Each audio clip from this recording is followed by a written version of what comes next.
কর্ম পরিষদের অন্যতম সদস্য, নাঙ্গলকোট উপজেলা জামাতের সংগ্রামী আমির মাওলানা আহমদ, বাংলাদেশ নাঙ্গলকোট উপজেলা শাখার সংগ্রামী আমির মাওলানা জামালউদ্দিন ভাই উপস্থিত আছেন।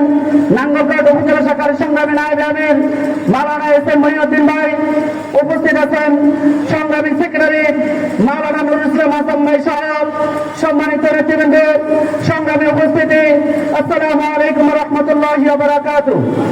প্রিয় ভাইরা, বক্তৃতায় যে উত্তপ্ত গরম পেয়েছে, আপনারা এই গরমে বসে যেভাবে সমবেদনা জানাচ্ছেন, ধৈর্য ধরে বসে আছেন, এর জন্য আন্তরিক কৃতজ্ঞতা প্রকাশ করছি। আজকের এই মাঠে আপনারা দুটো পেস্টুন দেখতেছেন, আমাদের জীবন্ত শহীদ বেলাল হোসেন ভাই, এই পাশে আছে আমাদের শহীদ মুনতাসির রহমান আলিফ ভাই। আপনাদের কাছে একটি প্রশ্ন রাখতে চাই, এই ভাইদের অপরাধ কি? এই ভাইদের অপরাধ হচ্ছে বাংলাদেশে ইসলামী রাষ্ট্র ব্যবস্থা দেখা, বাংলাদেশে একটি ফ্যাসিবাদ মুক্ত বাংলাদেশ দেখা। আজকে তাদের সেই দেখা দূষিত করে দিয়েছে জালেম সরকার। আজকে জালেম সরকার কোথায় আছে? বাংলাদেশে তারা পালিয়ে গেছে। যারা ইসলামের বিরুদ্ধে, ইসলামিক আন্দোলনের কর্মীদের বিরুদ্ধে এরকম ষড়যন্ত্র করবে, তারা কখনোই এই জমিনে জায়গা হবে না ইনশাআল্লাহ।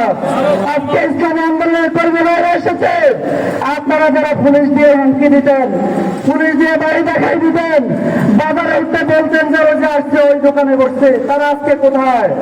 আপনারা আজকে দেখে যান, ইসলামী আন্দোলনের নেতৃবৃন্দ বক্তব্য দিচ্ছে, কোরআনের কথা বলছে, বাংলাদেশের সমৃদ্ধির কথা বলছে।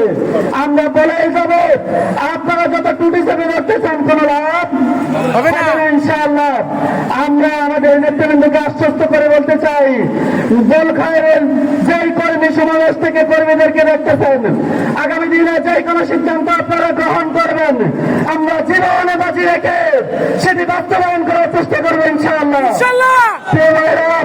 বেলাল ভাইয়ের রক্ত জ্বালা ময়দান, অসংখ্য ভাইয়ের কারাবরণের মাধ্যমে আমাদের শহীদ মুনতাসির রহমান আলিফ এই জমিনে শুয়ে আছে। এর বদলা হিসেবে আমরা গোলখাই ইউনিয়নকে ইসলামী আন্দোলনের দীর্ঘঘাটে হিসেবে গড়ে তুলতে চাই ইনশাআল্লাহ। আপনাদের সকলকে আজকের এই সম্মেলনে আসার জন্য আহ্বান জানিয়ে আমি আমার কথা শেষ করছি। আমার আলাইনা ইল্লাল বালাগ।